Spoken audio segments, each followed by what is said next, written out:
오늘은 이 우리나라 역사에 대한 것을 예, 이야기할 겁니다. 성상훈의 이 역사 교육, 이 대한민국에 대한 이야기를 지금 캡처해서 보내드리겠습니다. 여러분의 구독과 좋아요, 알림 설정이 자, 큰 힘이 됩니다. 자, 들어갈게요.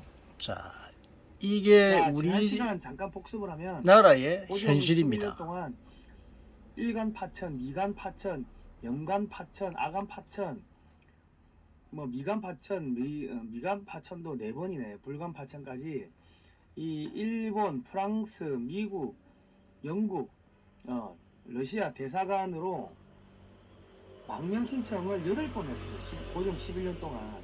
그런데 다른 나라들은 영국하고 러시아가 그레이트 게임 세계 패권 전쟁을 하니까 아유 우리 불똥 튀기 싫어요.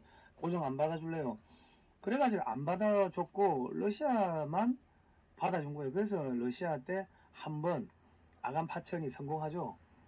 궁녀 복장을 하고 고종 황제가 궁녀의 가마를 타고 러시아 해병대 호위를 받아가지고 러시아 대사관으로 도망을 갔다. 이게 자 그리고 그 매국의 현장 아니 매국도 아니지 이때는 왕권 국가니까 왕이 주인이니까 경의철도 부설권 운상 금강 채굴권 뭐 이런 경성 종성 사금강 채굴권 프랑스 경의철도 부설권 러시아에는 인천 월미도 저탄소 뭐 저탄소는 그 석탄을 저장하는 그 창고를 말하는 거야. 부산 압록강 유역 울릉도 산림 채권 부산 전령도 저탄소 뭐 하나은행 전기부설권 당현 금강채굴권 창성 금강채굴권 뭐 이런 것들을 고종 황제가 다 팔아먹었어요. 왜? 한 8번 망명을 했는데 망명하고 도망가려면 돈이 있어야 돼. 돈이 있으니까 돈이 없으니까 뭐 이것저것 다 팔고 해외로 튀려고 했는데 그게 안 된 거예요. 그리고 이제 뭘 팔아먹어요? 나라를 팔아먹지. 우리 해외 독재자들 해외로 도망갈 때 뭐합니까? 저기 스리랑카 대통령 해외로 도망갈 때 재산 왕창 챙겨가지고 도망가는 거 보셨죠? 그게 뭐예요? 고종 황제하고 똑같은 일을 한 겁니다. 그리고 한일병합조약이 1910년 8월 22일 날 체결되고 공포가 29일 날 되는데 제1 한국 황제 폐하는 한국 정부에 관한 일체 통치권을 완전하고도 영구히 일본국 황제에게 양해한다. 그 주식을 넘긴 겁니다. 그리고 또 뭐가 있어요? 그 일본국 황제 폐하는 한국 황제, 태왕제, 황태자 폐하와 그 후비 및 후예로 하여금 각기 지위에 응하여 상당한 존칭, 위엄 그리고 명예를 향유케 하며 또 이를 보지하기 위해 충분한 세비를 공급할 것을 약속한다. 그 뭐야? 그 황족들한테 월급 달라. 그 이야기 한 겁니다. 지금 현대로 치면은 그 기업을 CEO가 그 오너가 기업을 다른 기업한테 매각을 하죠. 주식 팔고 자기가 그 회사에 그 전문 경영인 그 월급쟁이 사장으로 들어가는 경우 있죠. 그거랑 똑같은 겁니다. 그러니까 이 고종이 일본한테 나라를 팔아먹는 겁니다. 그러니까 우리 백제가 망하고 백제 의자왕이 끌려가죠. 당나라로 그 유민들하고 끌려가죠. 그리고 이제 고구려가 망하고 고구려 보장왕하고 보장왕과 그 고구려 유민들이 당나라로 끌려가죠. 그거는 진짜로 이 강제, 강점기, 침공 이게 되는데 그게 맞아요. 근데 한일 병합 조약은 고종 황제가 일본한테 내가 월급 받고 월급쟁이 사장할 테니까 지분 넘길게. 그래가 매각한 겁니다. 그러니까 일제 강점기란 말 자체가 틀린 말입니다. 잘못된 거죠.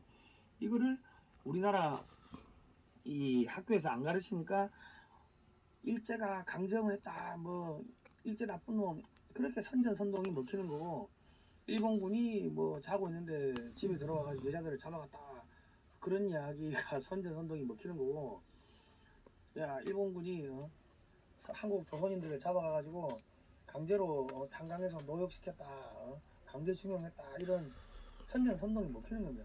아니 그 지분을 다 넘기고 그 조선의 왕이 고종 황제가 일본 황실에 그 들어가서 월급 받고 있는데 왜 잡아갑니까? 일본이 자기 백성 됐고 지금 회사로 말하면 자기 회사 직원 됐는데 왜 걔들을 강제로 잡아가서 노예 취급을 합니까? 그럼 일을 하겠어요? 안 하지. 잘한다 잘한다. 야 너 잘하니까 너 저기 인센티브 줄게. 그래야 더 잘할 거 아닙니까? 그러니까 이게 말도 안 되는 거짓 선동이 지금 먹히고 있다. 역사를 모르니까.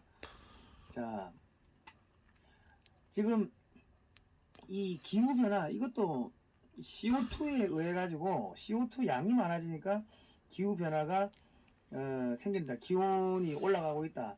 뭐 이게 지금 잘못된 이론입니다. 대표적인 거짓말이죠. 자, 우리가 이 조선이 왜 망했는지를 한번 보려면 이 기후변화를 볼 필요가 있습니다. 기원전 2400년경 되면은 여기 보시면은 이때 뭐 고조선 때 아닙니까? 이때 기온이 온난했어요. 여기 9.25도가 20세기 평균 기온인데 0.5도가 올라가면은 엄청나게 더워진 거고 평균 온도가 0.5도가 내려가면은 엄청나게 이제 이 한랭기, 이 빙하기가 오는 거, 간빙기, 소빙하기가 오는 거고 그런 차이가 있습니다. 자, 이 간빙기, 뭐 이렇게 온난기 이거는 왜 오느냐?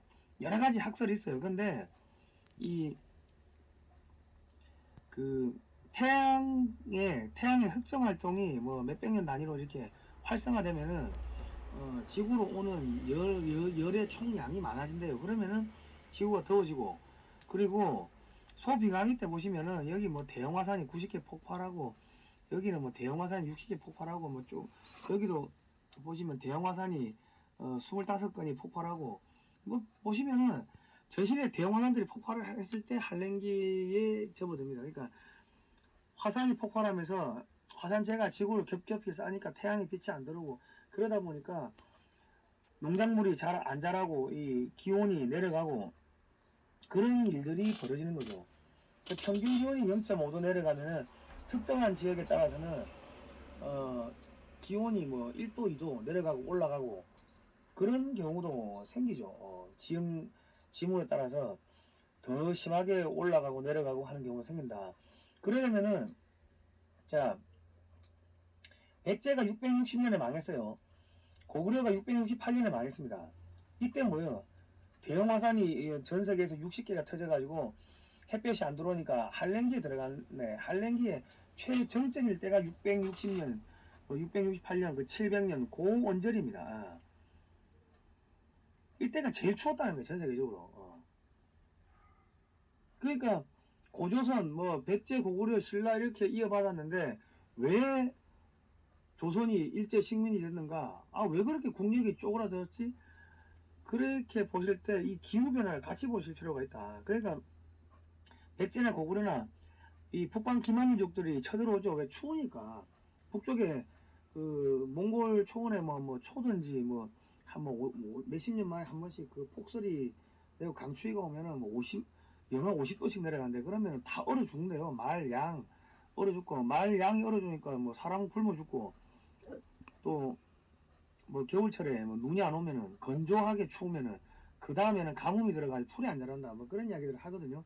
그러니까 북방 기만민족들이 뭐 흉노도 그렇고 선비족도 그렇고 갑자기 생겼다가 없어지고 하는 게 추우니까 남쪽으로 내려가든 뭐 동쪽으로 가든 서쪽으로 가든 이 풀나는 데를 찾아서 막 이동을 하다 보면은 이제 충돌이 생기는 거예요. 예. 그래서 하는 순간에 컸다가 양이 날씨가 따뜻하면 양을 많이 죽고 전염병으로 죽고 그랬다고 합니다.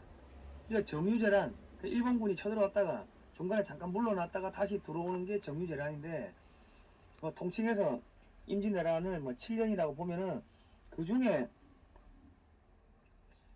정유재란 때는 의병장 활동이 거의 없어요.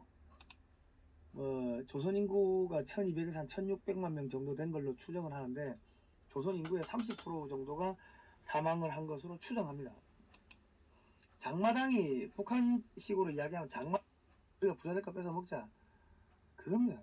이게 동화 구절 몇 구절에 그런 면제부 파는 조항이 있는지 보니까는 마틴 루터가 보니 그런 내용이 없어. 야, 봄 청교도가 세운 이 게시 왜군은 쓰러지라하며 지나가고 명의 군대는 찬빛으로 붉고 지나간다.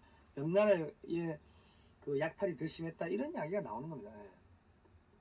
자, 선조 25년가 을병 대기근 때는 이 숙종 자 원래는 그 제가 다시 이야기하지만 이 영국 애들이 러시아를 막아달라고 조선에 먼저 왔어요. 조선 왕실에 와가지고 거문도에 와가지고 이 일당을 주고 일을 시켰습니다. 그러니까 거문도 사람들 되게 좋아했다고. 그리고 예. 우리는 전부 다 시베리아 벌목공을 끌려가든지 저기 중앙아시아로 끌려갔겠지. 그러니까 이렇게 역사를 큰 틀을 놓고서 보면은 일본이 우리를 식민지 지배하고 한 게 어떻게 보면은 나쁘지가 않은 거지. 왜? 종족을 보호할 수가 있었으니까. 안 그렇습니까? 자유와 평등한 기회가 없나 신분 제도로 조선은 고통을 많이 받았죠. 자, 오늘 뭐 여기까지 하겠습니다. 예. 여기까지 하고 여러분들이 지금 우리나라의 역사의 일부를 보고 있습니다. 이런 그 역사를 우리가 제대로 모르기 때문에 많은 사람들이 이 빨갱이들의 그 노름에 놀아나고 이 자들이 이 엉터리 같은 그런 명분을 만들어서 우리나라의 국민들을 호도하고 있었던 겁니다. 여러분들이 이런 그 잘못된 역사관을 가지고 있으면 여러분들이 제대로 볼 수가 없습니다. 본성도 이렇게 역사 공부를 하다 보니까 우리나라가 왜 이렇게 되었는지, 이런 그 엉터리 같은 제왕제에 있던 이런 자들이 우리 그 옛날에 얼마나 굶주리고 얼마나 못 살았습니까? 이제는 우리나라가 많은 사람들이 교육을 제대로 받았고, 그동안에 이제 많은 사람들이 이제 지식인들이 많아지다 보니까 제대로 알게 되고, 그래서 함부로 이 사회주의 사상을 받아들일 수가 없습니다.